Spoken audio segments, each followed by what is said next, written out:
New information emerges on coronavirus as countries around the world lock down. The U.S. ramps up its own response, and China tries to avoid the consequences of its own evil government. I'm Ben Shapiro. This is The Ben Shapiro Show.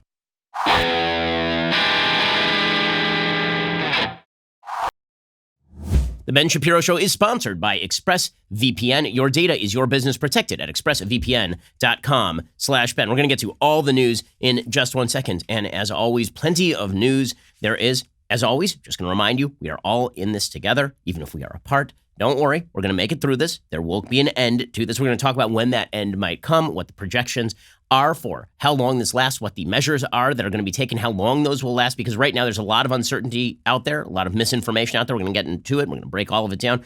But first, let's talk about a simple fact. The markets are up and down and up and down and all around and up and down. The markets today are already smashing down through the 20,000 barrier, which of course is not a great shock because there's so much uncertainty in the economy right now. We don't know when these measures are going to be alleviated. We don't know how long people are going to be at home. We don't know how many millions of jobs are going to be lost throughout all of this.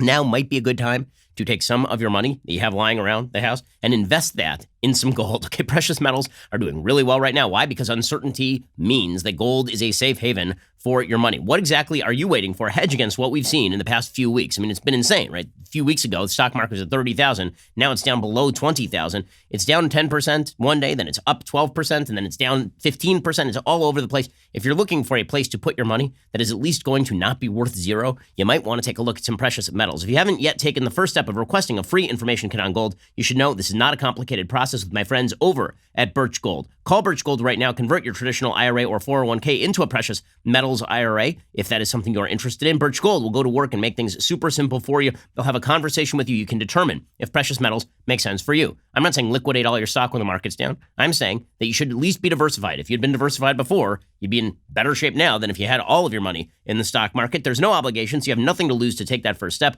Birch Gold Group has thousands of satisfied customers, countless 5-star reviews, and A+ rating with the Better Business Bureau. Again, reality speaking, you should have some money in precious metals. Don't wait until the market drops again to protect your hard-earned savings. Text Ben to 474747 today. See how simple and straightforward the move can be for you. Again, text Ben to 474747. I do not take investment lightly, neither do the folks at Birch Gold. Ask all your questions, get your answers. Text Ben to 474747. So, let us begin with some new information on coronavirus. One of the reasons the market is up and down and all around is because we have no idea what's going on. Nobody knows anything. Okay, that is the theme of today's show. Nobody knows anything except that the Chinese government is going to have to be punished at some point for the evil they've inflicted on this planet, and it is grave and it is ridiculous. We'll get to the Chinese virus. It is the Chinese virus. That doesn't mean it has anything to do with Chinese people. It doesn't have anything to do with racism or ethnicity. It has to do with an awful, evil, communist Chinese virus. Okay, the fact is this thing would not have been unleashed on the globe if it had not been for the malfeasance and evil action of the Chinese government, which has been a crap show since the revolution that Mao brought into place. Okay, this is just an evil government, and the fact that we have not treated it as such is one of the reasons we are now seeing the results that we are seeing globally today. Yeah, we ought to be treating them as the global threat that they are, and that means taking them a lot more seriously than we have heretofore. When we are out of this thing, there need to be consequences for the Chinese government, serious consequences for the Chinese government. We'll get to that a little bit later on in the show. But first, we'll bring you some of the sort of miasma of information that is floating around. So there's some good news and there's some bad news. And there are all sorts of different estimates as to the path, the trajectory that this coronavirus is going to take. Sharon Begley has an interesting piece today over at statnews.com talking about the death rates. Now, I had suggested a couple of weeks ago the death rates were going to be lower for coronavirus than were being bandied about. The World Health Organization had originally suggested a 3.4% death rate for those inflicted with coronavirus. I said at the time, this is way too high. The Diamond Princess cruise did not evidence that kind of death rate, even though you had 700 people in extraordinarily close quarters. It didn't evidence a 70% infection rate. It didn't evidence a 3.4% death rate. Okay, well, now we are finding that even in Wuhan province, where this thing started, those are not the death rates. Sharon Begley writes, in a rare piece of good news about COVID-19, a team of infectious disease experts calculates that the fatality rate in people who have symptoms of the disease caused by the new coronavirus is about 1.4%, which is really high, right? I mean, that is a lot higher than, for example, the seasonal flu, which is about 0.1%. Although that estimate applies specifically to Wuhan, the Chinese city where the outbreak began, and is based on data from there, it offers a guide to the rest of the world where many countries might see even lower death rates. The new figure is significantly below earlier estimates of 2% or 3%, well below the death rate for China based on simply dividing deaths by cases, which yields almost 4%. It's still higher than the 0.1% death rate from seasonal flu, as I mentioned, but it does raise hopes that the worst consequence of the coronavirus will still remain uncommon. Now, cutting against that optimism, because no one was immune to the new virus, the majority of the population will be infected absent the quick arrival of a vaccine or drastic public health interventions, such as closing public places and canceling public events. Those same scientists conclude in a paper submitted to a journal, but not yet peer-reviewed. So there have been these estimates floating around that anywhere from 40 to 70% of the population may eventually get the coronavirus, eventually being the key word there. Because if that happens over the course of a couple of years, well, then that is not actually a health emergency. It's just a bad situation. A health emergency is everybody gets that within the next 2 months, right? Then we are just swamped. That's when that bell curve moves over the line, and the line representing the amount of medical capacity that we as a society have. But if that is spaced out over the course of the next couple of years, then it just becomes a really, really horrible seasonal flu that takes a lot of people from us, but is not beyond our capacity to contain to a certain extent. The expectation that a majority of the population will become infected reflects a worst-case scenario about who encounters whom, something modelers call homogeneous mixing. But even the more realistic assumption that not everyone mixes with everyone else means at least a quarter to a half of the population will very likely become infected absent social distancing measures or a vaccine, according to Joseph Wu and Kathy Leung of the University of Hong Kong, who are leaders in the modeling of infectious diseases. Now, as I say, there is some controversy over exactly how long this thing is going to last and what level of infection is going to take place. And also, this is leaving out the fact that treatments may in fact get better without even a vaccine. For example, there's an article today in EN24 News talking about hydroxychloroquine, which I believe is an anti-malarial treatment, which is now starting to be used as a treatment for coronavirus. Early indications, according to EN24, is that the treatment with hydroxychloroquine would reduce the load, and the results are even more promising with hydroxychloroquine and azithromycin, an antibiotic effective against viruses. So you might see some new results from particular drugs that are brought to bear that could lower the chances of death or severe impact of the virus, which of course would lower the death rate and make it less dangerous. Meanwhile, there's an open debate as to how long this thing is going to last sort of in society generally, because while we are treating this virus as though it is going to just be with us basically forever, the hot zone of the virus, or the hot period of the virus, it does have a rise and it does have a fall. Okay? Yesterday, we had an expert from Johns Hopkins University on the radio show. It served in both the Trump and the Obama administrations, and he said that he thinks the thing is going to peter out by May because there is sort of a 3-month period that we've seen where the case numbers rise and then they tend to tail off. He says that these viruses tend to start off very hot and then they seem to cool down a little bit. So there are some alarmist reports today about how easy it is to transmit. That's true. It's one of the reasons why we're engaging in social distancing. It's one of the reasons why we are all staying home for the moment. We'll get to some different responses from different countries in just a second, because it is sort of a fascinating social experiment to see how different countries are treating coronavirus and what measures they are taking. But according to the New York Times, coronavirus can live for 3 days on some surfaces like plastic and steel, according to new research. This is one of the reasons why gyms have been shut down. Experts say the risk of consumers getting infected from touching those materials is still low, although they offered additional warnings about how long the virus survives in air, which may have important implications for medical workers.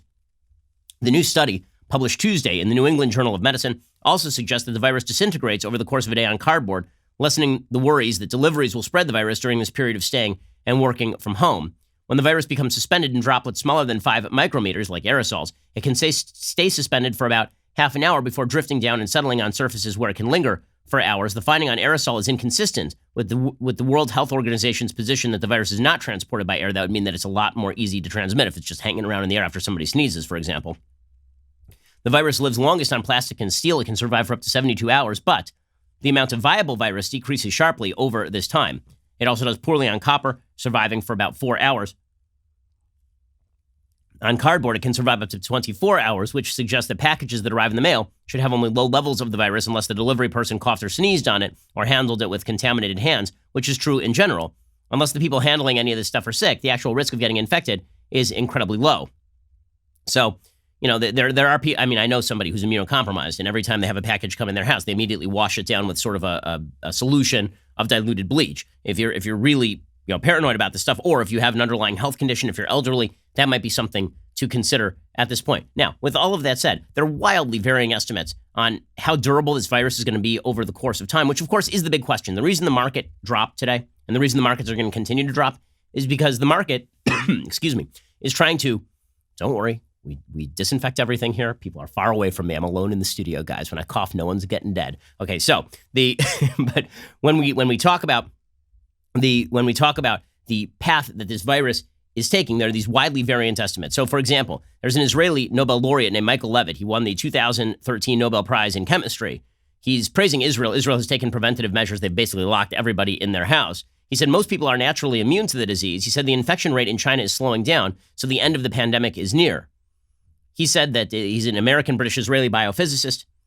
He says that he crunched the numbers, and he said he wrote to his friends in Hubei province. He said when they answered us describing how complicated their situation was, I decided to take a deeper look at the numbers in the hope of reaching some conclusion. The rate of infection of the virus in the Hubei province increased by 30% each day, which is a scary statistic. He said, I'm not an influenza expert, but I can analyze numbers. That is exponential growth.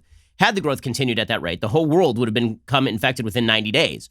But as Levitt continued to process the numbers, the pattern changed. On February 1st, when he first looked at the stats, Hubei province had 1,800 new cases a day. By February 6th, the number had reached 4,700 new cases a day. On February 7th, something changed. He said the number of new infections started to drop linearly and did not stop. A week later, the same happened with the number of deaths. This dramatic change in the curve marked the median point and enabled better prediction of when the pandemic will end. Based on that, I concluded that the situation in all of China will improve within 2 weeks. And indeed, now there are very few new infection cases. Now, as we'll see, maybe the Chinese government is just lying about all of that. Maybe there are new infection cases in China. But by best available data, which is the data that was presented to Levitt, he says this thing will slow and stop within weeks. Levitt likened the trend to diminishing interest rates. He says if a person receives a 30% interest rate on their savings on day one, a 29% rate on day two, and so on, you'll understand that eventually you're not going to earn very much. Similarly, although new cases are being reported in China, they represent a fraction of those reported in the early stages. He said even if the interest rate keeps dropping, you can still make money. The sum you invested doesn't lessen, it just grows more slowly. When we discuss diseases, it frightens people a lot because they keep hearing about new cases every day, but the fact that the infection rate is slowing down means the end of the pandemic is near. Levitt predicts that the virus will likely disappear from China basically entirely by the end of March. So he's not dismissive of the precautions. He says that you still have to keep the precautions because that is one of the things that is allowing time for this thing to burn out. He says that Italy's higher death rate than places like China or South Korea. He says that's due to the fact that elderly people make up a greater percentage of the population. Also, he says Italian culture is very warm. Italians have a very rich social life. This is true. Contrary to sort of common sense, the fact is that people who actually have richer social lives are more likely to get this thing. Okay, so if you are a shut-in, now is a great time to be a shut-in. Now is a great time to be a person who habitually washed their hands too much. Okay, the fact is that Italian culture does have a lot of cross-generational pollination. And that's one of the reasons why young people are bringing the disease to their elderly grandparents. So that is one estimate. Then you have the estimate from Ezekiel Emanuel, Susan Ellenberg, and Michael Levy. We'll get to that in just 1 second because their estimate is very different. And it's this sort of uncertainty that is leading to the vast amount of justified unease. We'll get to that in just one moment. First, you're at home a lot. You're using the internet a lot. Now is like the best time ever if you're a computer hacker. If you are a hacker who's looking for somebody else's information, this is like your dream. Everyone is on the internet 24 hours a day, and many of those people are not using a VPN. You should be one of the people using a VPN or you're doing something dumb. Make sure that you are protecting your internet activity today. ExpressVPN encrypts 100% of your data with the best in-class encryption, so your information is always protected. Even when you're using public Wi-Fi, like at a cafe or a hotel, you're still protected. ExpressVPN works on everything. Phones, laptops, routers. Everyone who shares your Wi-Fi can still be protected even if they don't have ExpressVPN. So, protect your online activity today with the VPN I trust to secure my privacy. Visit my special link at expressvpn.com/Ben. You can get an extra 3 months free on a 1-year package. That's expressvpn.com/Ben, expressvpn.com/Ben. To learn more, go check them out right now. Protect yourself. It's the very least you can do on the internet at this time. Go check out expressvpn.com/Ben. Get an extra 3 months for free on a 1-year package. Again, it's not going to cost you an arm and a leg. I know everybody's a little tight on money, but you got to protect your money by protecting your credit card number. Go check out expressvpn.com right now. Use that /Ben. Get an extra 3 months for free on a 1-year package. Okay, so one estimate basically says that in China, this thing is going to be alleviated by March. Considering it started in mid to late December and alleviated by March, what you'd expect in the United States is that this thing started in early March, late February. You'd expect that presumably March, April, May. That by May, which is exactly what this epidemiologist from Johns Hopkins told me yesterday on the show, that by May, this thing is going to start to let up. Ezekiel Emanuel, Susan Ellenberg, and Michael Levy, these are all various doctors. Emanuel is an oncologist and medical ethicist. Ellenberg is a biostatistician. Dr. Levy is an epidemiologist at University of Pennsylvania. They have a piece titled, "The Coronavirus is Here to Stay, So What Happens Next?" And they say that there may be variant rounds of social distancing and business shutdowns and all the rest. By the way, worth noting, it is kind of weird to hear this sort of stuff from Ezekiel Emanuel, who wrote a piece in The Atlantic 5-6 years ago during the Obama administration, talking about how he would like to die at age 80. The virus is killing mainly people who are above the age of 70. So suddenly, Ezekiel Emanuel is having second thoughts about the whole everyone above 80 should just die routine. In any case, this piece in the New York Times says, in the last few days, most Americans, even President Trump, have come to terms with the need for social distancing. Though they feel fine, they're staying home and developing new routines, killing time baking, binge watching, figuring out how to homeschool their kids. It took far too long for Americans to accept how serious coronavirus is. Now that we've finally taken the necessary measures in many places to close schools, offices, restaurants, and other businesses, people are asking how soon will it all be over? 2 weeks, 4 weeks, when can we go back to normal? They say, unfortunately, normal is a long way off. We need to be thinking in terms of months, not weeks. We need to stop picturing that ubiquitous flat in the curve chart and start imagining a roller coaster. They say social distancing works, which is true. They say as China, South Korea, and other countries have demonstrated, it's possible to slow the spread of the virus and limit how many people are infected at one time. This will keep hospitals from being overwhelmed with patients so that those who are sick can be treated competently and compassionately. And this is already apparently rearing its ugly head in New York City, where there's a shortage of ICU beds and ventilators. Apparently, there are messages going around last night from at least one person that I'd heard of in a hospital who was suggesting that medical ethics boards were having to decide who to give a ventilator, a person who is elderly with cancer or a person who is young with coronavirus. No one knows for sure how long social distancing will have to last to reduce the spread to near zero. If South Korea and China are appropriate exemplars, we'll need to stay apart now for at least 8 weeks and maybe more. China locked down Wuhan and other cities in Hubei province January 23rd. Today, provincial officials are reporting few or no cases of the virus. Just a few days ago, they closed the last of their 16 makeshift emergency hospitals. Restrictions are easing. Schools and offices are slowly opening. People are beginning to go out and see other people. That timeline, says Ezekiel Emanuel, suggests your kids are not going back to school April 1st, nor are you returning to the office or catching a movie anytime soon. Plan for social distancing at least until mid or late May. Be thankful if it eases off earlier. Now again, that's sort of what I suggested earlier, that we are talking about an 8-week period here of social distancing, an 8-week period where you're working from home as much as possible. When can we expect that Americans slowly emerge from their homes? Like much about the novel virus, say Ezekiel Emanuel as well as these other doctors, we don't know for sure. A likely scenario is there will be a subsequent wave of the disease. That's what happened in Denver in the flu outbreak, the Spanish flu pandemic, and Toronto during the 2003 SARS outbreak. Over the next few months, South Korea, China, other countries will generate some relevant evidence to show how this might play out.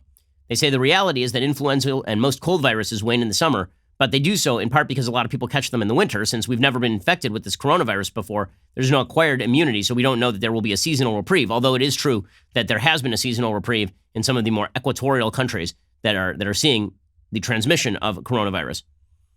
They say the irony of successful social distancing is that fewer will develop immunity, which means that social distancing 2.0, 3.0, maybe even 4.0 will likely have to occur. They say the next round of social distancing will be activated more rapidly because officials and the public will be more prepared. It should also be shorter because fewer people are going to be likely to be infected, but it will still disrupt people's lives, and the economy will have canceled conferences and sporting events. People will not frequent restaurants and will not travel. The service industry will be severely curtailed. It's going to happen again and again. So I think that this is probably true, but this does raise the question as to how long Americans are going to undergo the harshness of the current regime, which is basically everybody stay home and never come out of your houses again. I don't think Americans are going to live with that for indefinite periods of time. Right? If you tell people that 8 weeks is sort of the outer limit of that, which is sort of what Ezekiel Emanuel is saying, and then you say, and here's our plan beyond 8 weeks, I think people will feel a lot more secure. The markets will feel a lot more secure. So we'll talk in just a second about exactly what that policy would look like. Internationally, everybody is locking down. Okay, I made the mistake yesterday of suggesting that Denmark was not locking down. They've actually taken some significant measures, particularly in the last week and a half, in order to lock down in the same way that other countries are locking down as well. Israel is now completely locking down. The government rolled out a new set of restrictions on the Israeli population Tuesday. They have 427 coronavirus patients in Israel. They've not yet had a death in Israel. Bibi Netanyahu, the prime minister, he said, we started today using digital technology that detects those who come in contact with coronavirus patients. We'll send those people into isolation. These will be large numbers. Isolation is not a recommendation. It is mandatory. We will enforce it without compromise. He committed to dramatically increasing the number of people tested for coronavirus to the largest number per capita in the world. He says he expects between 3,000 and 5,000 tests to be taken per day, comparing Israel to South Korea. And this does bring up the policy that South Korea has actually followed, because South Korea has had a different policy than a lot of these other countries. Right? France is now in the middle of a complete lockdown. Emmanuel Macron, the president, called for citizens to restrict themselves from taking unnecessary trips outside their homes for at least 2 weeks. So everybody is sort of pursuing the lock everything down routine. That didn't actually happen in South Korea. The reason being, in South Korea, they had vast numbers of tests available. Right? If we had vast numbers of tests available, it would have made an enormous, enormous difference In just a second, I'm going to explain how the South Korean example worked and how it could work in the future, right? After we let this thing up in May, then the new model is going to have to be, obviously, we have to have more flexibility with our ICU beds, but maybe we can then apply the South Korean model because we'll have the resources, we'll have the tests available. We'll talk about what South Korea actually did and how their economy has continued to actually operate in the middle of all of this as opposed to completely shutting down the American economy, which is exactly what's going on right now, which is going to lead to some pretty dire consequences. Again, I think the American people are willing to shut down the economy temporarily. We are not willing to shut down the economy for 12 to 18 months. Okay, that is not something the United States is going to be able to recover from. At a certain point, we all become wards of the state. And at that point, it's going to be very difficult to reverse back into the most powerful economy in the history of the world. It's also going to be very difficult to regain a lot of the economic freedoms that we have traditionally relied upon. Entrepreneurship will hit the skids. We'll get to all that in just a little bit. First, let us talk about the fact that even if your business is now operating largely remotely, that does not alleviate your HR issues, okay? Now you just have a lot of employees who aren't at the office, but you still have a bunch of HR issues. Those HR issues didn't stop existing just because all your employees went home. In fact, there are all sorts of new regulations about what exactly your employees can and cannot do. This is why you need HR specialists on the job working for you. And this is where Bambee comes in. Bambee. It was created specifically for small business. You can get a dedicated HR manager, craft HR policy, maintain your compliance, all for just $99 a month. And you may not be able to afford right now hiring an entire HR specialist for your team, but you certainly can afford $99 a month to make sure that you don't have HR issues. Your dedicated HR manager is available by phone, email, or real-time chat. From onboarding determinations, they customize your policies to fit your business and help you manage your employees day to day, all for just $99 a month. Month to month, no hidden fees. You can cancel anytime. You didn't start your business because you want to spend all your time on HR compliance. Let Bambee help you. Get your free HR audit today. You can't afford to get this stuff wrong, like ever, and certainly right now. Go to Bambee.com/Shapiro right now to schedule your free HR audit. That is Bambee.com/Shapiro, spelled BAMBEE.com/Shapiro, and get that free HR audit right now. Protect yourself from the legal liability that comes along with screwing up your HR by actually not screwing up your HR over at Bambee.com/Shapiro. You can do that for $99 a month. I mean, that's a pretty solid deal. Okay, so how does South Korea handle all of this? Well, according to an article from the American Institute of Economic Research, there's an article by Peter Earle over there talking about how South Korea took a different tack than a lot of other countries. He said, South Korea has seen a steady decrease in new coronavirus cases for the latter half of the last week. The country had the fourth most cases of coronavirus in the world. There were no geographic quarantines enforced by armed guards. Instead, the sole focus was on widespread testing and isolating the sick. After averaging over 500 new cases per day back to the last week of February, between Friday and Sunday, the daily totals numbered 438, 367, and 248, according to the Korea Center for Disease Control. How is it that without deploying the military or imposing widespread enforced quarantine, the spread of coronavirus in South Korea is apparently slowing? Actually, there's a better question. Why should the U.S. copy China rather than South Korea? The United States is deep in the throes of an election season at present, and so haughty invokings of the Constitution and Declaration of Independence are recurrent. Of course, talk is generally cheap, all the cheaper when coming from the mouths of politicians. South Korea is operating in a freer way than China. South Korea is leveraging private property rights to thwart the spread of the virus. Building owners have been posting and enforcing no mask, no entry signs. Drive-through testing stations have been set up nationwide through which individuals, after a 10-minute test, are notified within a few hours if they're infected. A voluntary self-diagnosis phone app was created in the early stages of the pandemic. Living and treatment centers were set up in a soft quarantine spirit. Mostly, South Koreans are acting based on their experience with the H1N1 pandemic in 2009. They are washing their hands frequently, making an effort not to touch their faces, wearing masks, and social distancing to the extent possible. The high level of personal technology and access in South Korea makes the latter most eminently practicable, given the ubiquity of video telecommunications and other such technologies. This columnist for AIER says it's true that certain aspects of South Korea's handling of the outbreak nevertheless infringes upon individual rights, in particular where privacy is concerned, because they're using camera surveillance and tracking cell phone and banking activities of people who may have coronavirus, but that's a hell of a lot less restrictive than everybody go home and stay home forever. So the premise of the South Korean government approach, according to Vice Health Minister Kim Gang-lip, was, quote, without harming the principle of a transparent and open society, we recommend a response system that blends voluntary public participation with creative applications of advanced technology.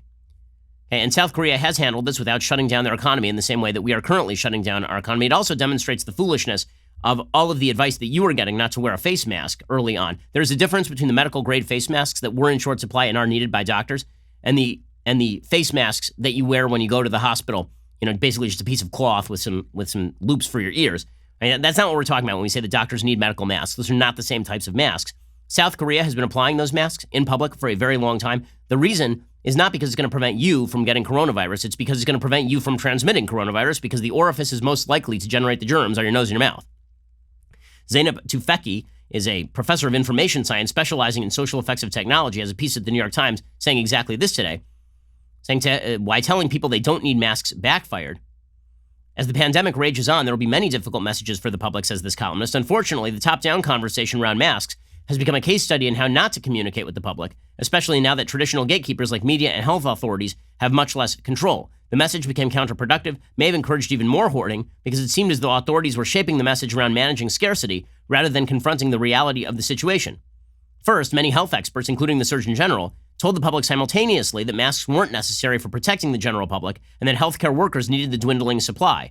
This contradiction obviously confused the ordinary listener. Why is it that healthcare workers need it, but I don't? Second, there were attempts to bolster the first message that ordinary people didn't need masks by telling people that masks, especially medical-grade respirator masks like the N95, needed proper fitting and that ordinary people without such fitting wouldn't benefit. Again, that is deeply counterproductive. Many people wash their hands wrong. We don't tell them not to bother washing their hands. And then, of course, masks work. Maybe not perfectly and not all to the same degree, but they do provide some protection. Their use has always been advised as part of the standard response to being around infected people, especially for people who may be vulnerable. WHO officials wear masks during their news briefings. That was the reason I bought a few in early January. I'd been conducting research in Hong Kong, which has a lot of contact with mainland China, and expected to go back. I had studied, says this columnist, and taught about the sociology of pandemics and knew from the SARS experience in 2003 that health officials in many high-risk Asian countries had advised wearing masks. It's true the masks don't work perfectly, that they don't replace hand washing and social distancing, that they work better if they fit properly. And surgical masks, which are the disposable type that I'm talking about, don't filter out small viral particles the way medical-grade masks do. But even surgical masks protect a bit more than not wearing masks at all. We know from flu research that mask wearing can help decrease transmission rates, along with frequent hand washing and social distancing. Now that we're facing a respirator mask shortage, the Federal Centers for Disease Control and Prevention is recommending that surgical masks are an acceptable alternative for healthcare workers. Again, obviously, because some protection, even if imperfect, is better than none. Fourth, the WHO and CDC told the public to wear masks if they were sick. So again, there are all these conflicting messages. Here's the bottom line. Moving forward, after this thing alleviates and people go back to work, here's what we're going to need. We're going to need the widespread availability of testing so that you can get tested quickly and then you can isolate fast. We are going to need people to continue social distancing. We are going to need those who can telecommute and do telehealth to do that.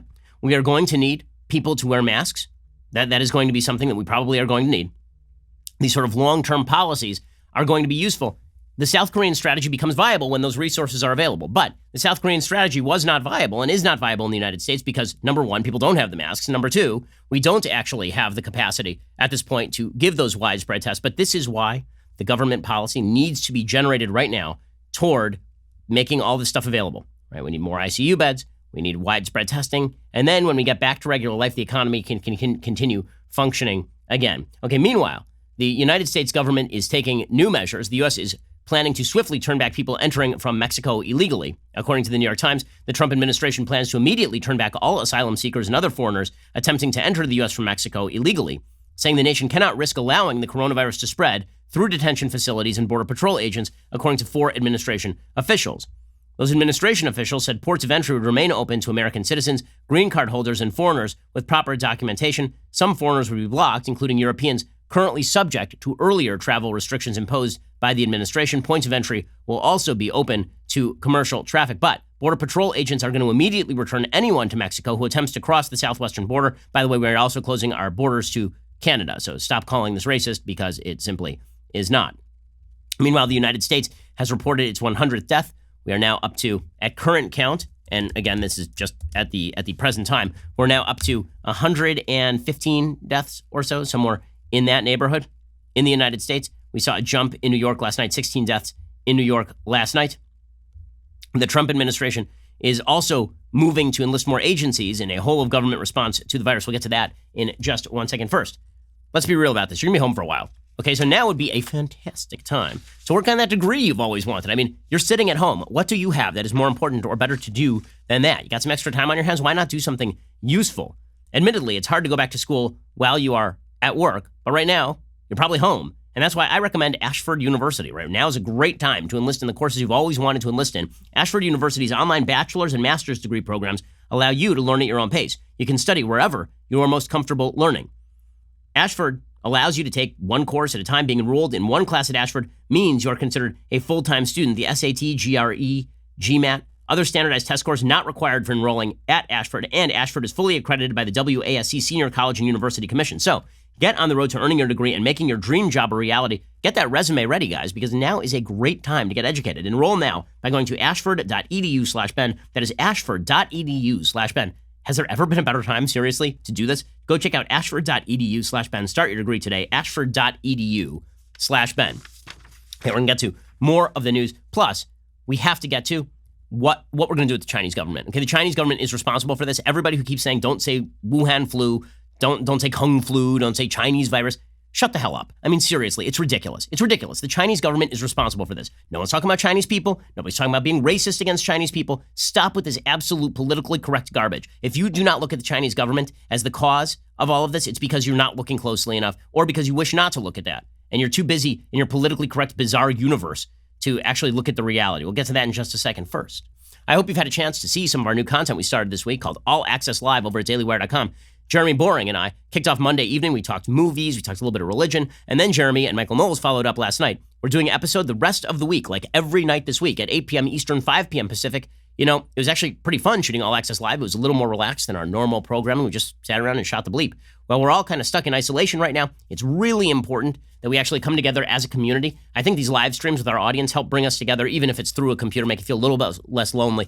It's less focused on bringing you news and information, more about just hanging out with you at the end of a long workday or a long day sitting in isolation waiting for this thing to end. This show is actually intended for our All Access members, but because, like, right now we all need a little bit of help, we accelerated the launch and we opened it up to all of our Daily Wire members for the time being. So please let us know if you like the show, actually, and what you'd like to see more or less of. I know you want less Knowles. I get it already. But remember, we're going to get through this. We're going to be stronger as a nation, as a community when we do. So if you're around at like 8 p.m. Eastern, 5 p.m. Pacific tonight, join us on All Access Live, again, over at dailywire.com, and you can watch the live stream and join the chat. We're always trying to bring our community together and bring you new information. Now's a great time to join the club over at dailywire.com. We are the largest, fastest growing conservative podcast and radio show in the nation.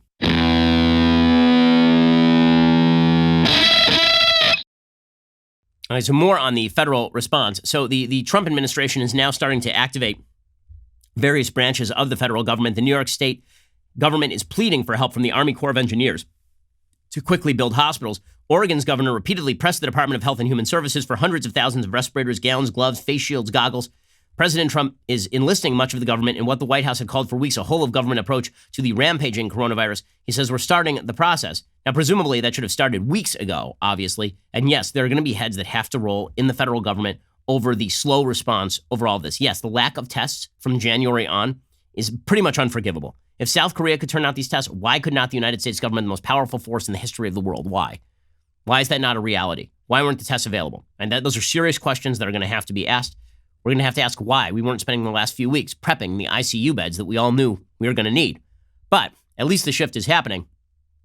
Apparently, an internal report from the DHS, the Department of Health and Human Services, or HHS rather, has concluded the pandemic will last 18 months or longer, could include multiple waves of illnesses. The virus will cause significant shortages for government, private sector, individual U.S. consumers, and coordination by the feds would be imperative, according to the document.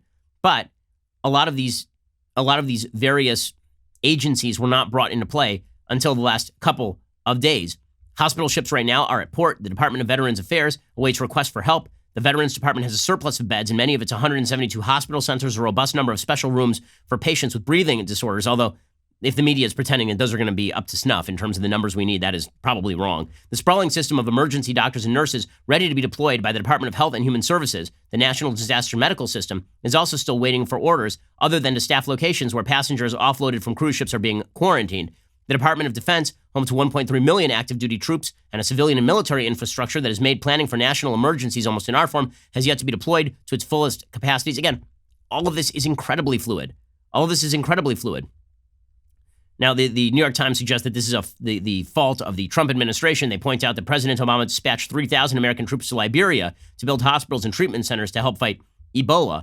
That's true. It's also a lot easier to figure out where exactly you're going to send your troops when all you have to do is send them to a foreign country and then ask the government there where to send them.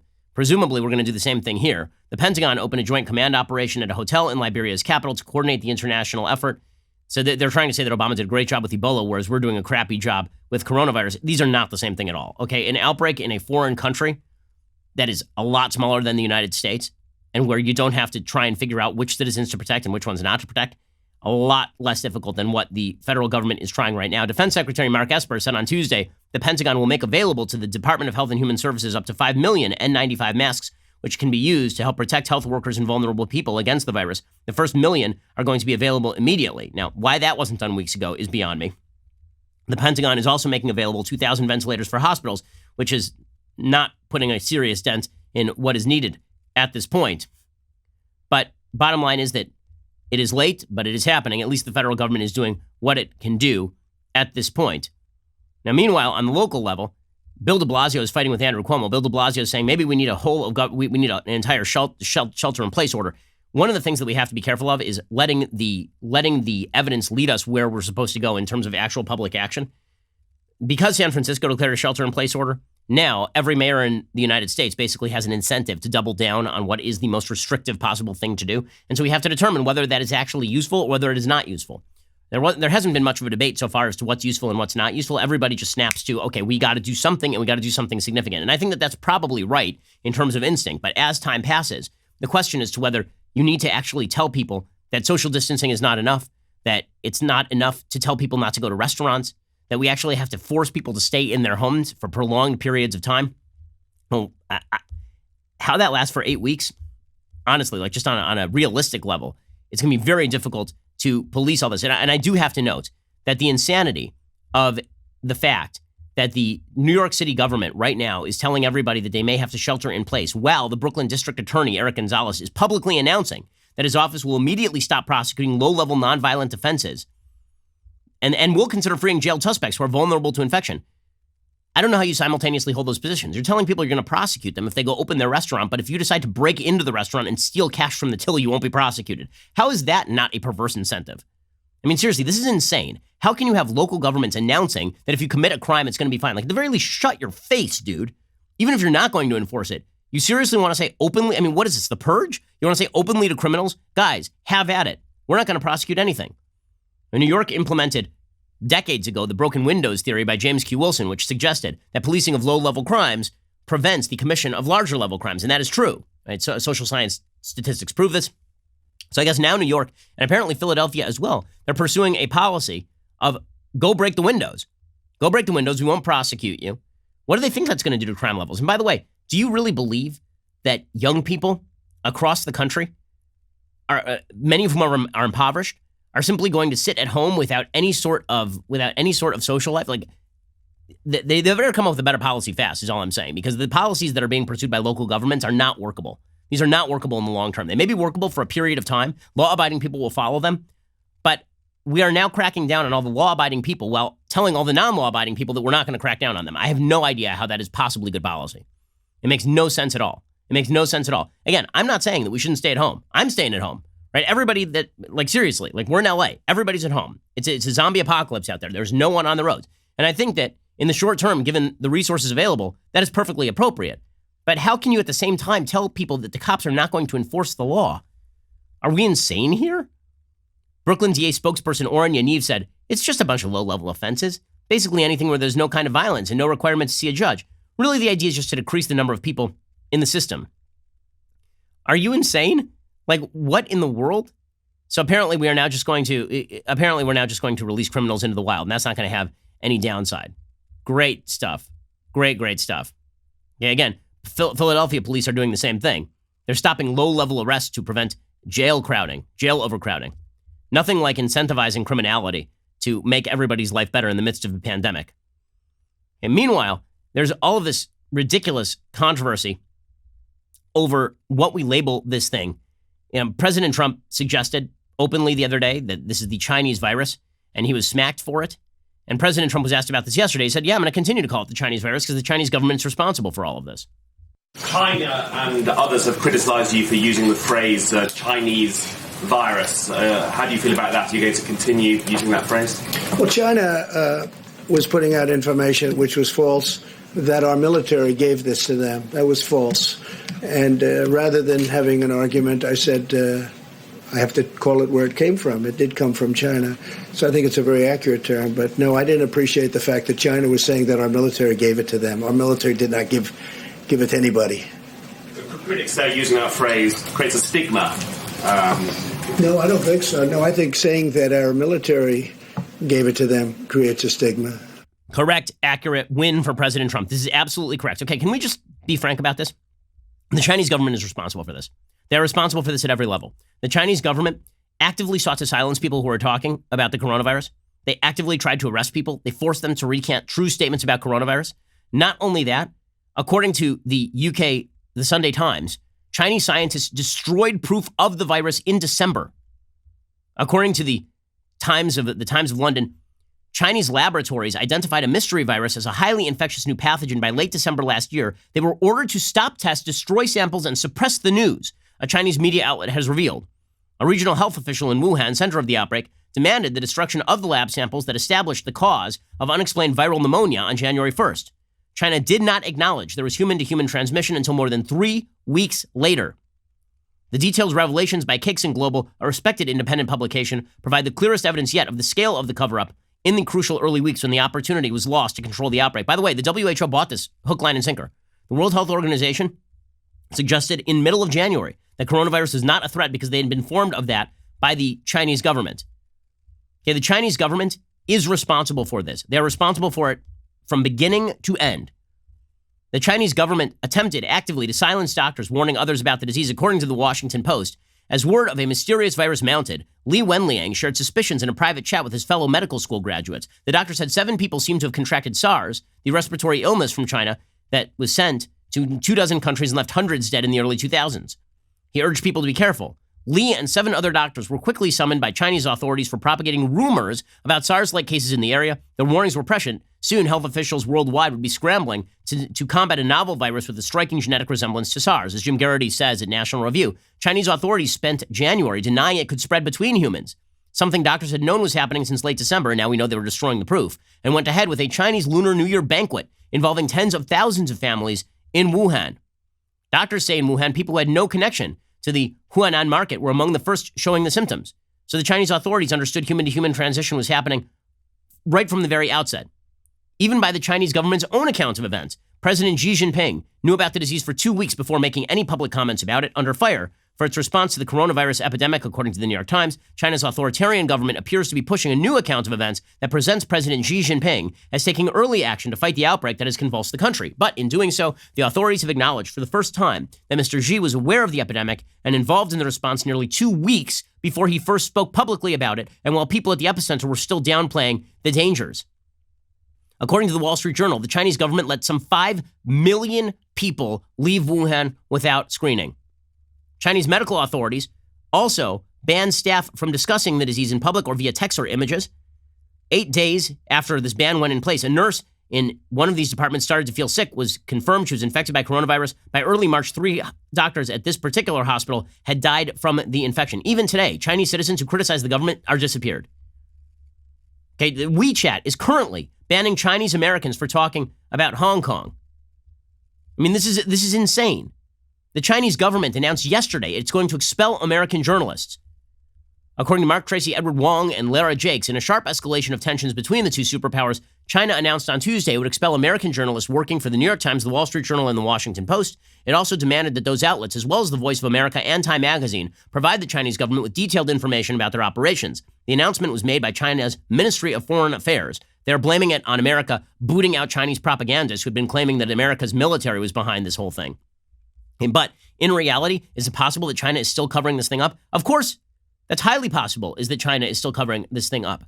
So I don't want to hear any of this crap from Stephen Colbert about how it's racist to call this the Chinese virus. It is the Chinese government virus. And furthermore, once this abates, and once things start to go back to normal, the Trump administration should tell the Chinese government that the travel ban on Chinese citizens moving to and from the United States and on American citizens moving to and from China should continue until the Chinese authoritarian government shuts down these wet markets. Okay, the wet markets are these animal markets where people are eating civets, people are eating bats, people are eating snakes. Okay, this has now been responsible for swine flu, bird flu, SARS, H1N1, and this. Okay, so we have seen virus after virus after virus emanating from these wet markets in China, and the Chinese authoritarian government, which will jail you or maybe kill you, depending on what you say about the government or what you say about coronavirus. They won't shut down these markets. How is it that the international community is willing to allow a global pandemic to take place on its watch and the entire world economy to shudder to a screeching halt? I mean, it's unbelievable. The entire world economy is now stopped dead, like completely stopped dead. All because China would not shut down the practice of people eating frickin' bats at the local markets. This has been a problem for decades. Okay, this is nothing new. Going all the way back to the 1950s, there was an Asian flu. It was literally called the Asian flu, an Asian flu outbreak in the late 1950s, and it came from these animal markets. The Chinese government is an authoritarian government. At the very least, they should be outlawing these markets. They should be prosecuting people who are selling exotic animals for people to eat. And this is and by the way, that's not cultural racism in any way. Don't eat the frickin' bats, you idiots.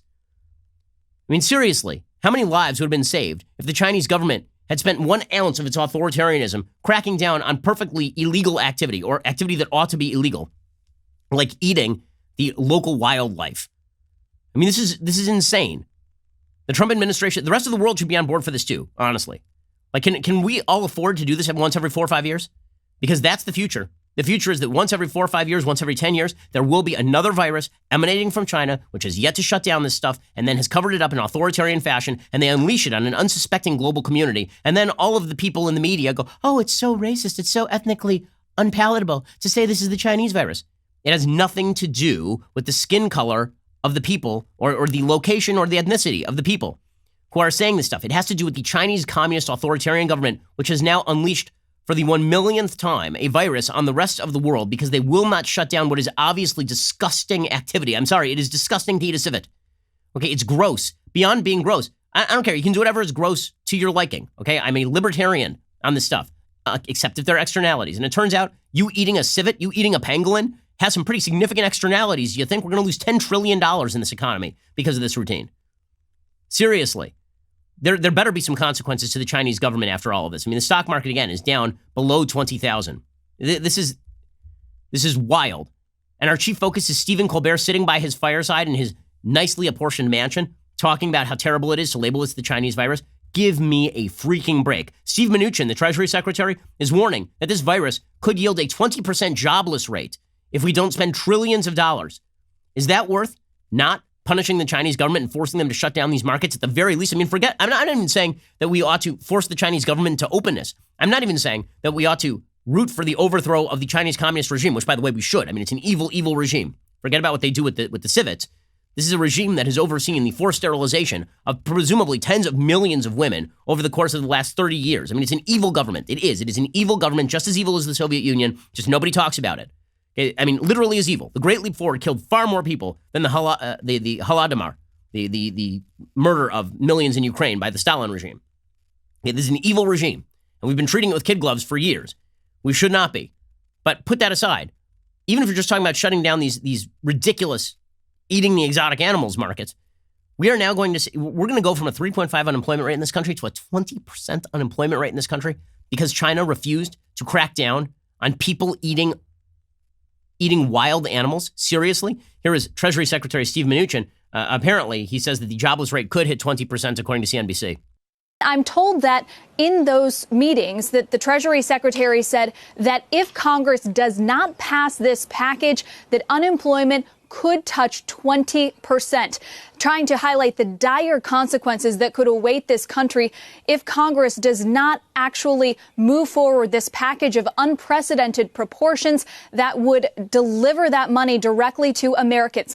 Okay, so the measures that are currently being taken by the federal government, by the way, include things like keeping that commercial paper window open, which is a good thing. They're talking about floating cash to people so that they can make rent for the next couple of months.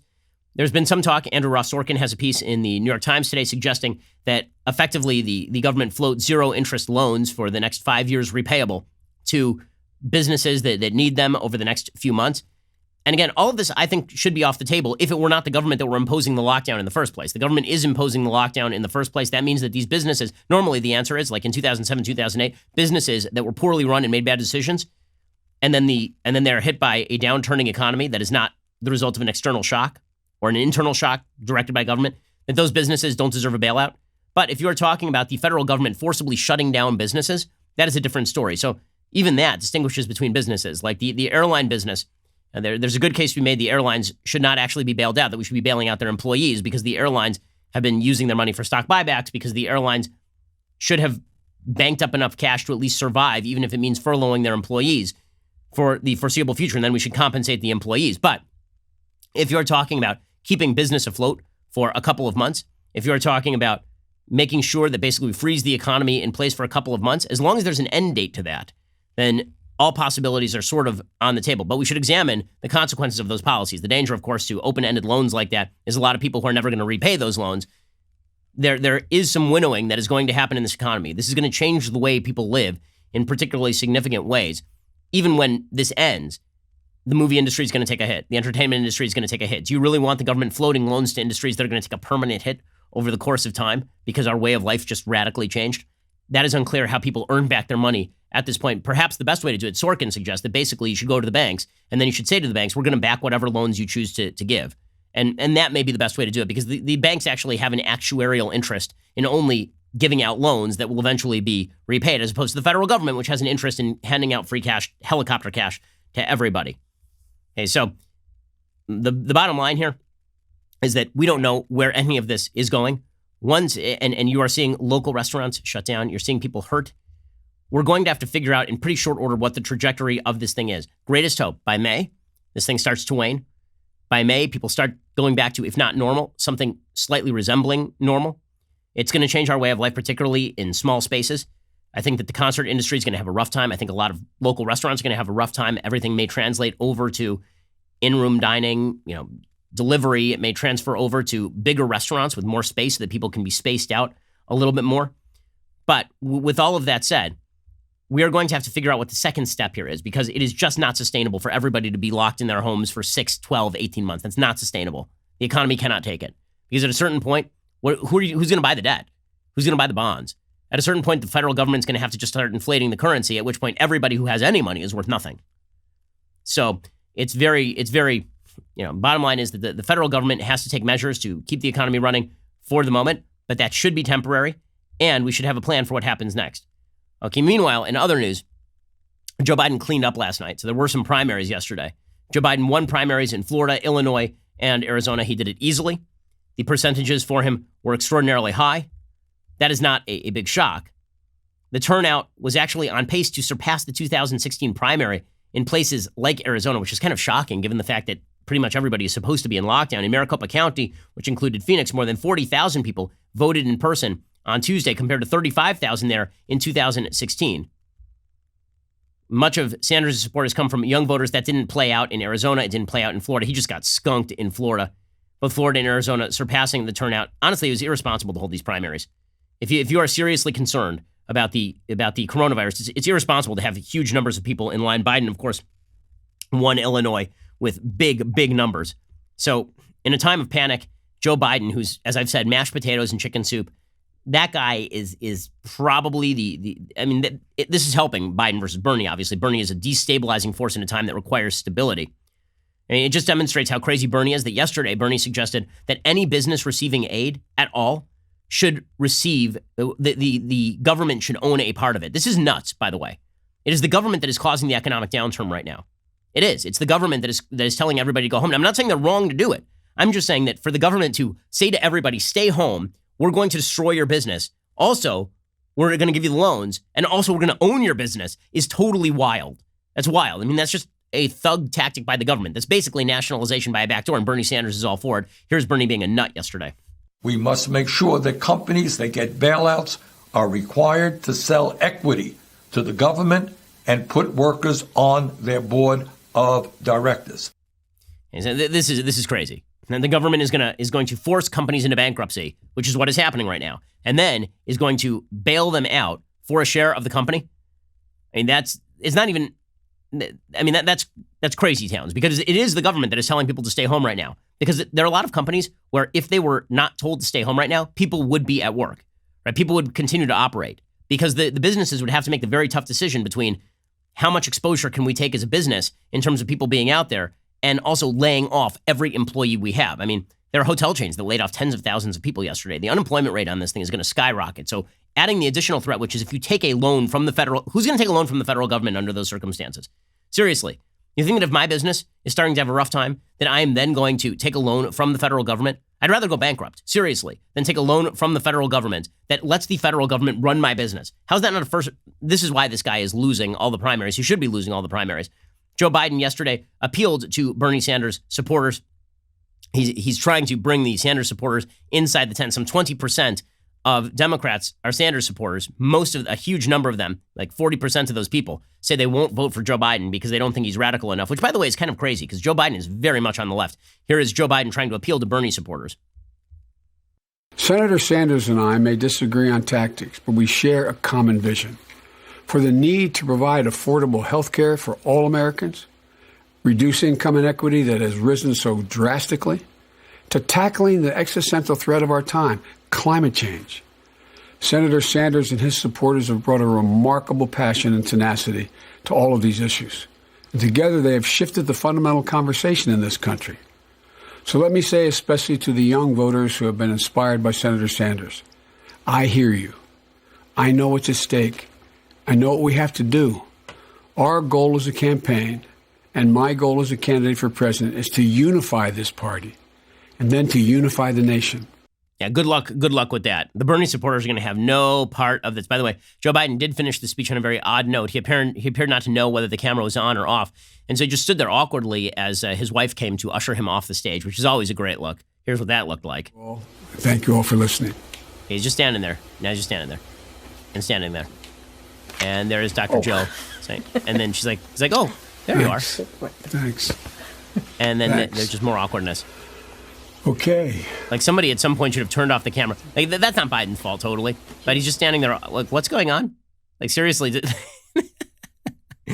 Speaking of all of this, Bernie Sanders still has not dropped out. He's saying he's reconsidering his campaign. That, of course, is the appropriate action at this time. Claire McCaskill, former senator from Missouri, she says, yeah, it is long past time for Bernie Sanders to drop out. I think the conversation is going to quickly turn to how and when does Bernie Sanders unite the Democratic Party. I predict that just like in Michigan and Mississippi and Missouri, we're going to see every county in Florida go for Joe Biden, every county in Arizona go for Joe Biden, and every county in Illinois go for Joe Biden. He's going to end up netting a big number of delegates after tonight. And so I think it is time.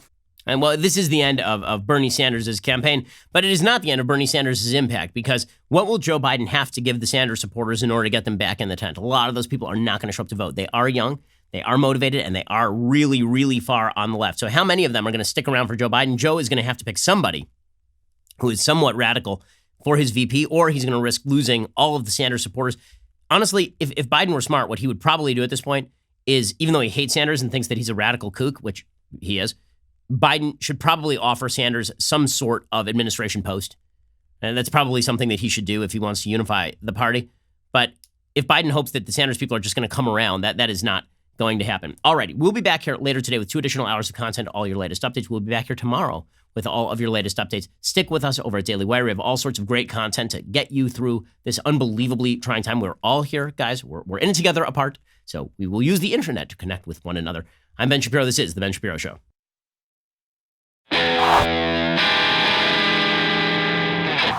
The Ben Shapiro Show is produced by Colton Haas, directed by Mike Joyner, executive producer Jeremy Boring, supervising producer Mathis Glover and Robert Sterling, assistant director Pavel Wydowski, technical producer Austin Stevens, playback and media operated by Nick Sheehan, associate producer Katie Swinnerton, edited by Adam Sayevitz. Audio is mixed by Mike Coromina. Hair and makeup is by Nika Geneva. The Ben Shapiro Show is a Daily Wire production. Copyright Daily Wire 2020.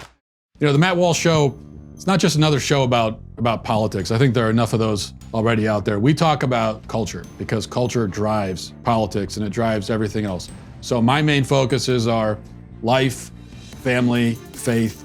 Those are fundamental, and that's what this show is about. I hope you'll give it a listen.